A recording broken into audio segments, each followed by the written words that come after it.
기쁨과 감사함으로 이렇게 예배에 나오셨는가, 그런 마음으로 나오셨는가, 무거운 마음으로 나오셨는가.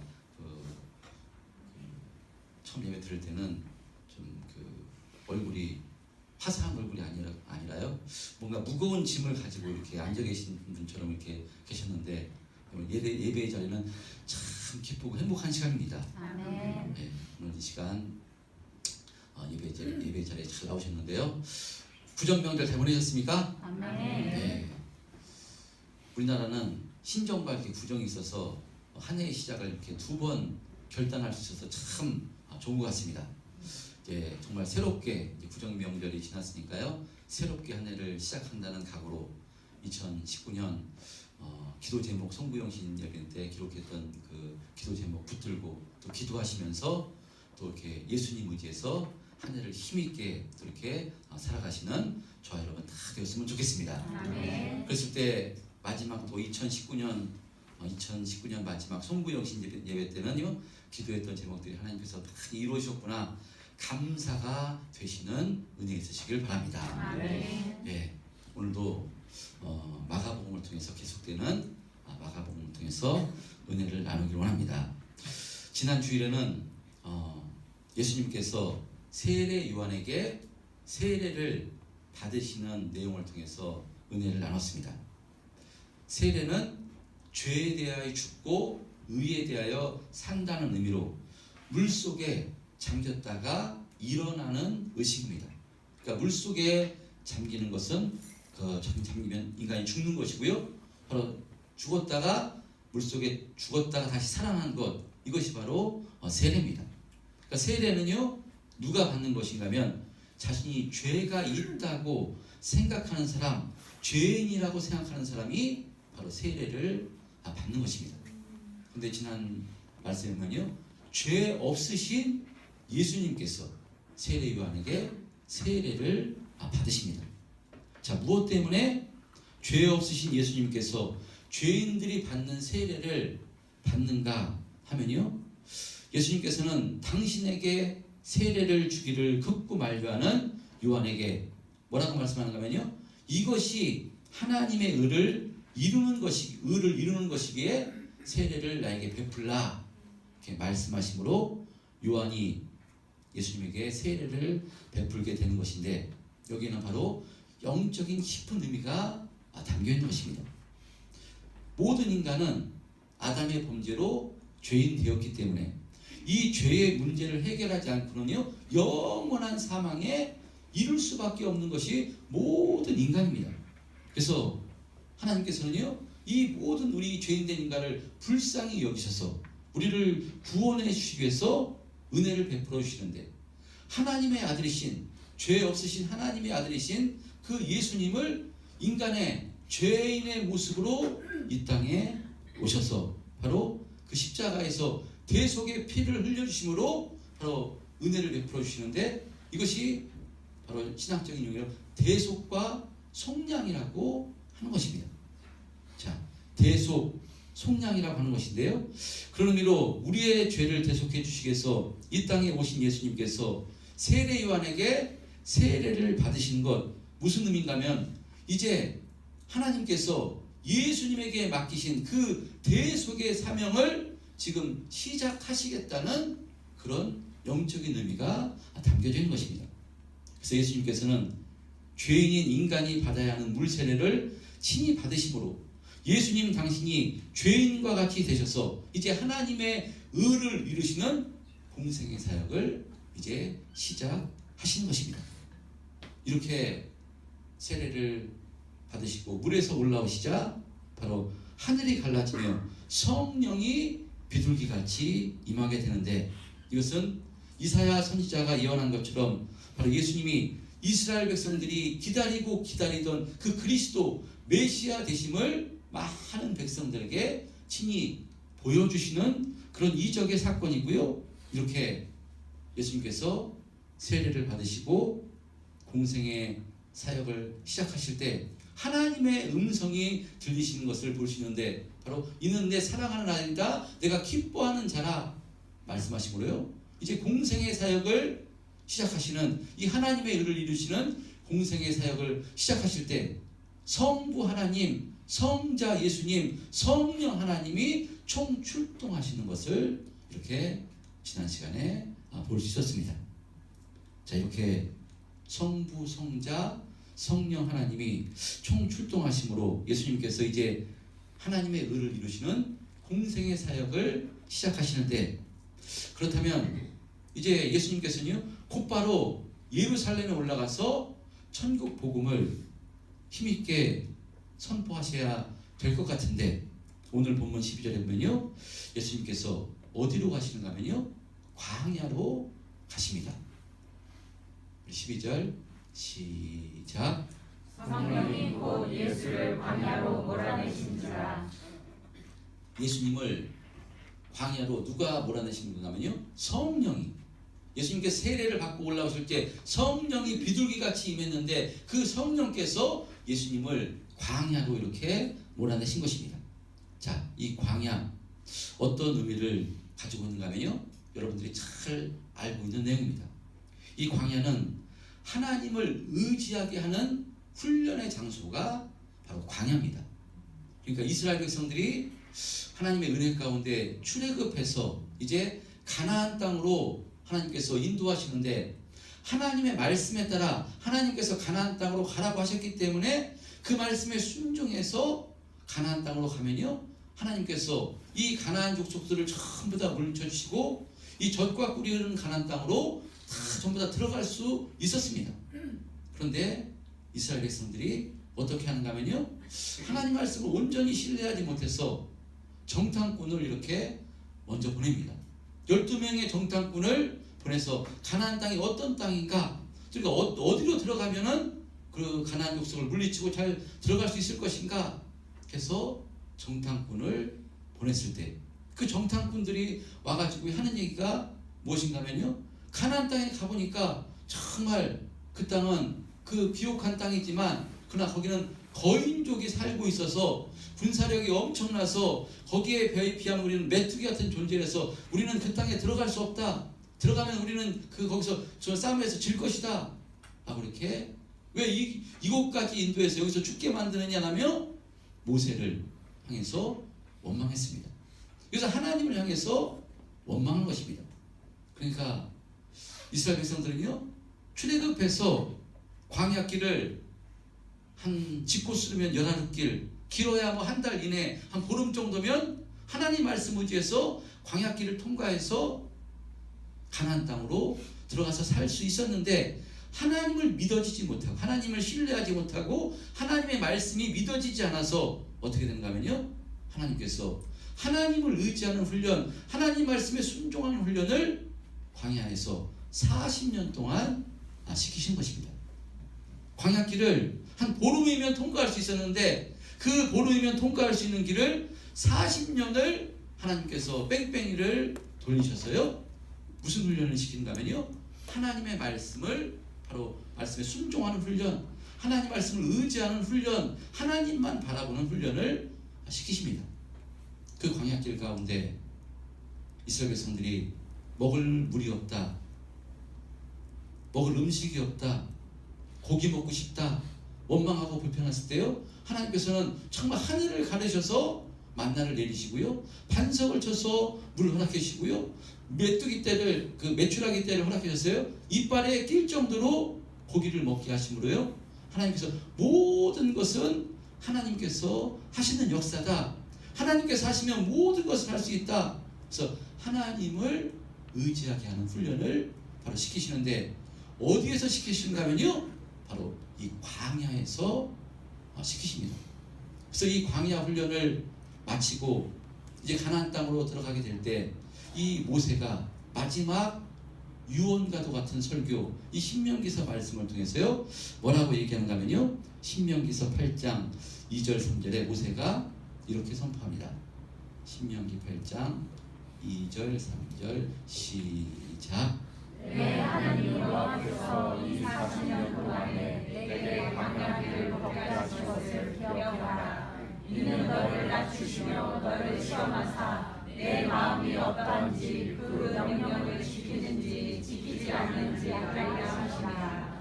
너를 낮추시며 너를 줄이게 하시며 또 너도 알지 못하며 내 조상들도 알지 못하던 만나를 내게 먹이신 것은 사람이 떡으로만 사는 것이 아니요 여호와의 입에서 나오는 모든 말씀으로 사는 줄을 내가 알게 하려 하심이라.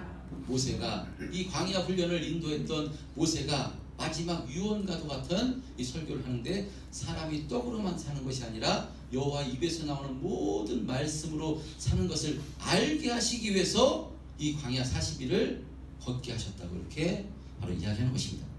그러므로 이 광야 생활을 통해서 하나님께서는요, 이스라엘 백성들에게 오직 하나님만 의지하는 훈련을 시키신 것이고요, 하나님 말씀에 순종하는 훈련을 시키신 것입니다. 여러분, 이것은요 우리들에게도 똑같이 적용되는 말씀입니다. 이 훈련을 받는 사람은 예수를 믿지 않는 사람이 받는 것이 아니라 하나님의 백성, 예수를 믿는 사람이 이 훈련을 받는 것입니다.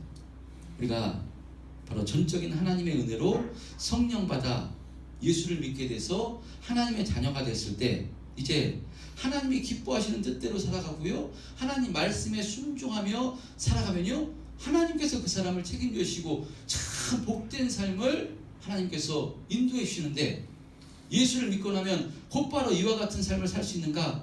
그렇지 못함을 볼 수 있습니다. 그러면 참 좋은데, 참으로 복된 것인데 그렇지 못함을 볼 수 있습니다. 왜냐하면 처음부터 이 하나님 말씀이 온전히 믿어지지 않기 때문에, 하나님을 신뢰하지 못하기 때문에요, 자기 생각과 자기 뜻대로 살아갑니다.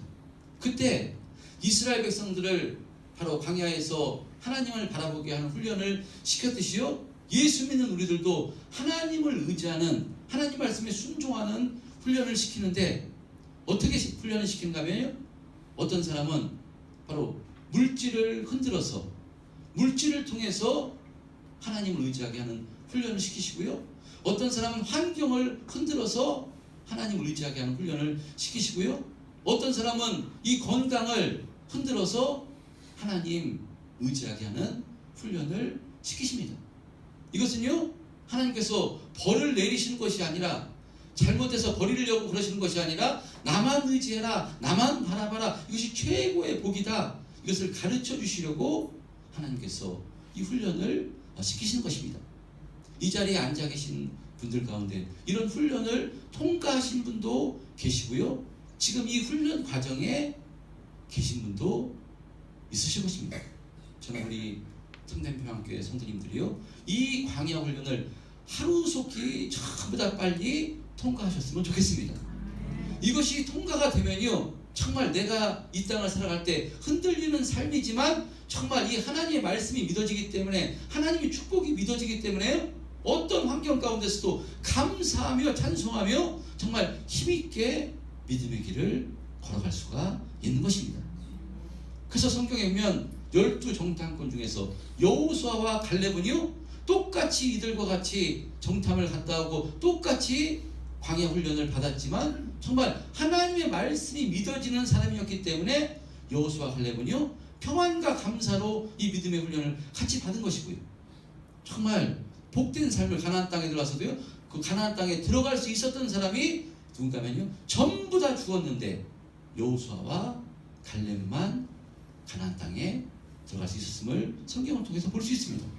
저는 우리 참된 평안교회 성도님들이 전부 다 여호수아와 갈렙 같은 믿음이 되시기를 주님의 이름으로 축원드립니다. 자, 바로 이 광야 훈련, 그런 의미로 예수님께서 세례 요한에게 세례를 받으시고 이제 공생의 사역을 시작하시기에 앞서 성령에 이끌려서 이 광야로 가시는 것은요, 몰아내신 것은 무슨 의미인가면, 이제 공생의 사역을 시작하시는 예수님을 더욱더 준비시키시는 훈련의 의미로 성령께서 예수님을 광야로 인도하신 것입니다. 그래서 이 광야에서 예수님께서는요, 무엇 하시는가 하면 40일을 금식을 하십니다. 이 금식은 금식과 기도입니다. 금식하며 하나님만 의지하는 바로 이 결단, 이 훈련을 예수님께서 하신 것입니다.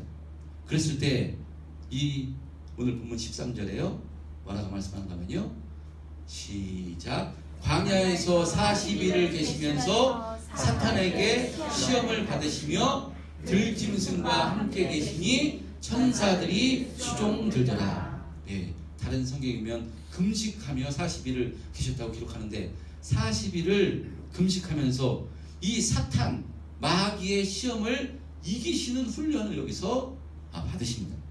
여러분, 금식은 무엇인가면요, 나에게 음식을 나에게 들어오는 걸 끊는 것입니다. 인간은 밖에서 음식을 공급받아야 에너지를 생성해서 살 수 있는 존재가 인간입니다. 스스로는 살 수 없습니다.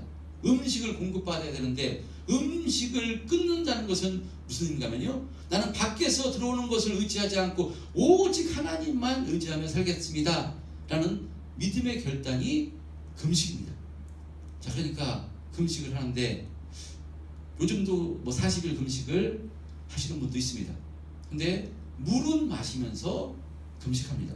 근데 예수님께서는요, 성경에 물을 마시면서 금식했다고 기록되어 있지 않기 때문에 온전한 금식을 하신 것입니다. 그러면요, 40일 금식하면요, 정말 생각나는 것이 우리들은 뭐만 생각하겠습니까? 먹을 것만 생각합니다. 정말 줄이기 때문에 정말 먹고 싶고 정말 마시고 싶고 그 음식 생각밖에 나지 않습니다.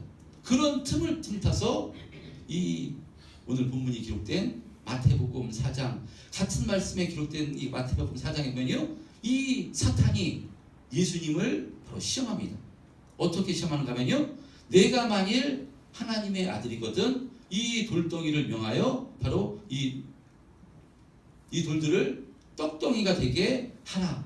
이 돌들을 명해서 떡으로 만들어서 먹으라고 이렇게 유혹을 합니다. 시험을 합니다. 이 마귀의 시험을 바로 예수님께서는요, 어떻게 물리치신가 하면요, 모세의 신명기 말씀을 인용해서 물리치시는데요, 기록되었을 때 사람이 떡으로만 사는 것이 아니라 하나님의 입에서 나오는 모든 말씀으로 사는 것이니라. 이 말씀을 인용해서 이 사탄의 시험을, 첫 번째 시험을 물리치시고요, 이 첫 번째 시험을 물리치자 사탄이 물러가는 것이 아니라 두 번째 시험을 예수님에게 하는데, 바로 내가 하나님의 아들이거든 뛰어내리라. 기록되었을 때 그가 너를 위하여 그의 사자들을 명하여 그들의 손으로 너를 받들어 발이 돌에 부딪히지 않게 하리로다 하면서 사탄이 성전 꼭대기로 예수님을 인도해서요, 뛰어내리라고. 그럼 주의 사자들이 넌 하나님의 아들이니까 그 발이 부딪히지 않게 보호해 주시니까 뛰어내리라고 이렇게 시험할 때 예수님께서 이 마귀의 시험도, 사탄의 시험도 신명기서 말씀을 통해서 또 바로 이기시는데, 사탄아 물러가라. 기록되었을 때 주 너의 하나님께 경배하고 다만 그를 섬기게 하였느니라. 신명기서 6장 16절 말씀을 통해서 이 사탄의 시험을 이기십니다. 여기서 끝나는 것이 아니라 사탄은 세 번째 또 시험을 하는데요, 어떤 시험을 했는데, 지극히 높은 산으로 예수님을 데리고 가서요, 천하 만국과 그의 영광을 보여주며 자신에게 엎드려 경배하면 이 모든 것을 내게 주겠다라는 이 시험을 할 때요, 이 시험도 하나님의 말씀을 통해서 바로 말씀을 인용해서 사탄을 바로 물리치는 것을 볼 수 있습니다. 이 사탄이 주는 바로 세 번의 시험, 이 시험을 이기시는데요, 이 시험은 어떤 의미를 가지고 있는가 하면요, 자세히 살펴보면 예수님을 향해서 어떤 시험, 당신이 하나님의 아들인데 이 돌들로도 떡덩이가 되어서 먹을 수 있지 않냐? 성전 위에서 뛰어내려도 사자들이 내 발을 붙들어 안 다치게 할 텐데 한번 뛰어내려 봐라. 나한테 딱 한 번만 경배하면 천하 영광을 전부 다 주겠다. 무슨 의미인가 하면요, 바로 이 시험은 예수님을 낮아지지 못하게 하는 시험입니다. 자신을 높이라고, 예수님을 높이라고, 당신은 섬김을 받을 수 있는 그런 영광스러운 존재가 아니냐, 섬김을 받아라, 자신을 높여라 라는 시험을 하는 것입니다. 이 시험을 통해서 무엇하지 못하게 하는 것인가 하면요, 예수님을 낮아지지 못하게 하기 위해서 이 시험을 합니다. 예수님은요, 낮아지기 위해서 이 땅에 오신 것입니다.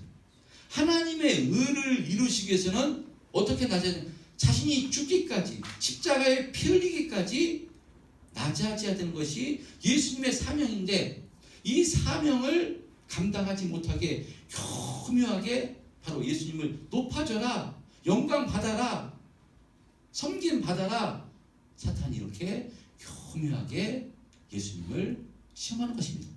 그 시험을 예수님께서는요 어떻게 이기신가 하면요, 기록된 하나님의 말씀을 통해서 이 사탄의 시험을 바로 이기신 것입니다.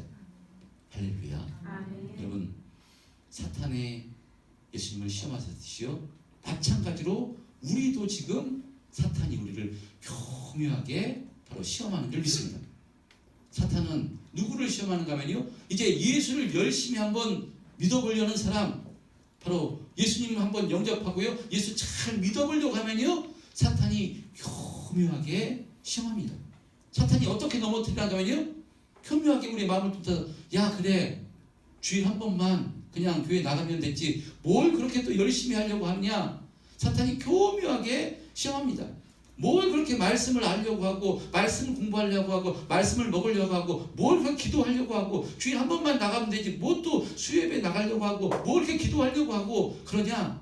그렇게 하지 않아도 돼. 그렇게 하지 않아도 너 하나님의 아들이야. 너 어차피 구원받는 존재야 라며요 교묘하게 우리를 바로 유혹해서 정말 하나님 붙들고 하나님 말씀 사모하고 정말 기도하지 못하게, 하나님 말 순종하지 못하게 흔드는 것이 이 마귀의 시험입니다.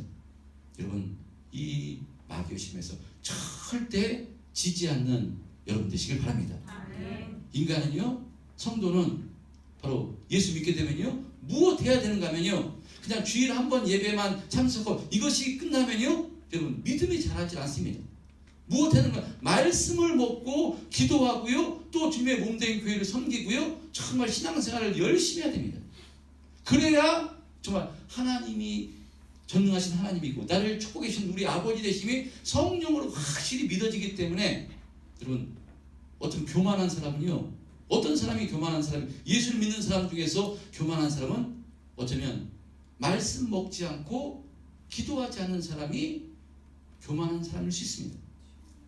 예수를 믿는데도 불구하고 말씀을 먹고 살고 말씀에 순종하며 살아야 되는데, 기도하지 않고 말씀을 먹지 않는다는 것은 어떤 의미인가 하면요, 나는 예수를 믿지만 내 생각 내 뜻대로 살겠습니다 라는 의미랑 별 다르지 않은 것입니다.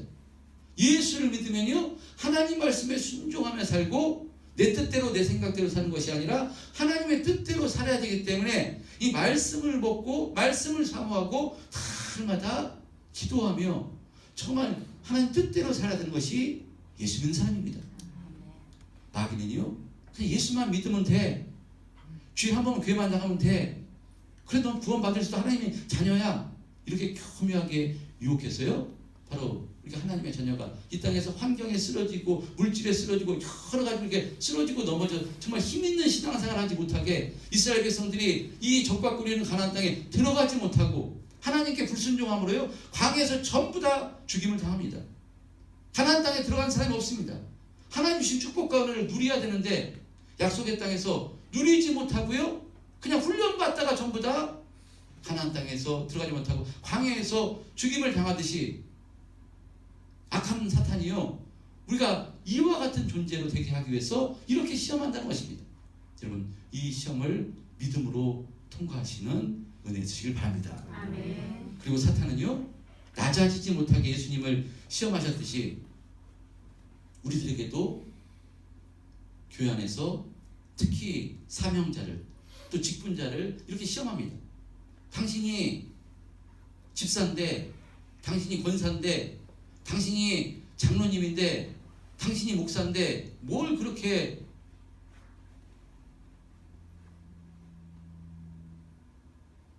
낮아지려고 하느냐.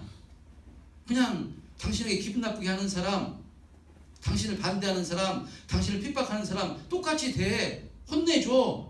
뭘 그렇게 그 사람들을 그럴 필요가 있느냐. 당신도 감정이 있는 사람인데 그렇게 할 필요 없어 라며요 사탄 마귀가 우리의 이 죄된 본성을 따서요 낮아지지 못하게 시험하는 것이 사탄의 시험입니다.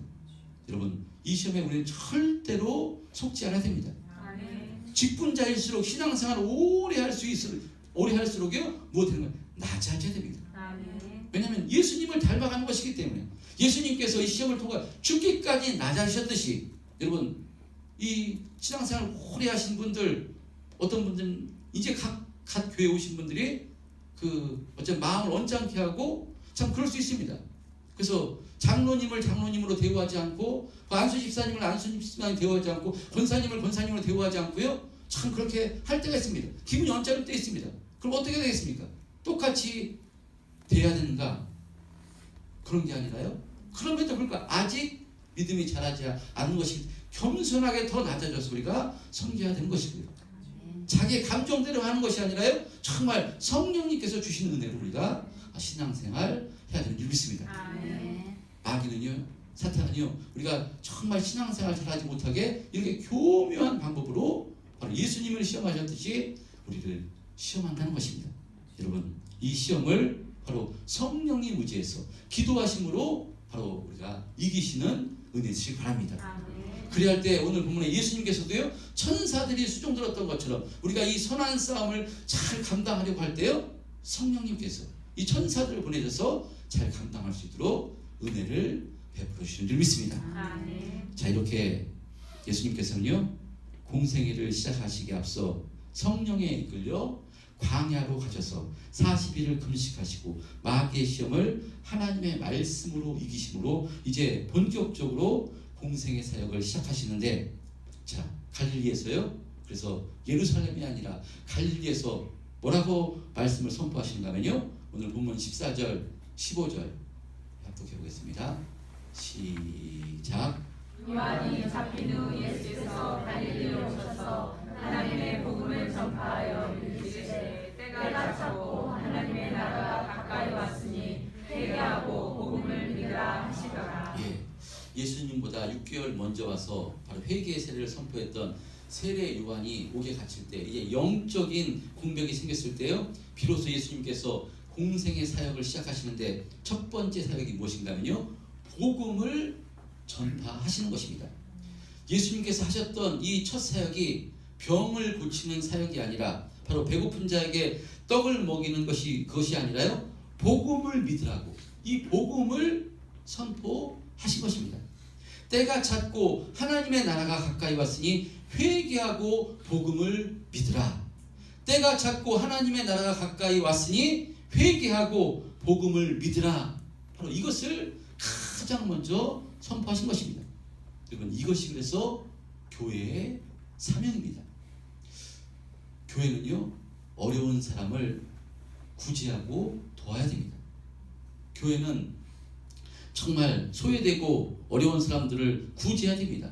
여러분 이것이 교회가 해야 될 일인데 이것도 해야 될 일인데 이것이 교회의 가장 우선되는 사명은 아닙니다. 이것은요 세상 종교들도 이것을 이야기했고 모든 사람들이 이것은 실천해야 됩니다. 그러나 교회가 꼭 해야 되는 것이 무엇인가 하면요 가장 우선되어야 되는 그 사명은요 무엇인가 복음을 선포해야 되는 것입니다. 왜냐하면 이 복음을 받아들여야지 바로 이 복음을 통해서 영원한 생명, 영원한 축복을 받을 수 있기 때문에 다른 어떤 종교도 바로 이것을 해결할 수 없는데 오직 우리 이 교회만이 이 기독교만이 이것을 할 수 있기 때문에요 교회의 사명이 뭐냐 이 복음을 선포하는 것입니다. 여러분 예수님께서도 이렇게 가장 첫 공생의 사역을 이 복음을 선포하신 것입니다. 때가 찼고 하나님의 나라가 가까이 왔다라고 말씀합니다. 2000년 전에 약 2000년 전에 이 말씀을 선포했습니다. 때가 찼고 하나님의 나라가 가까이 왔다.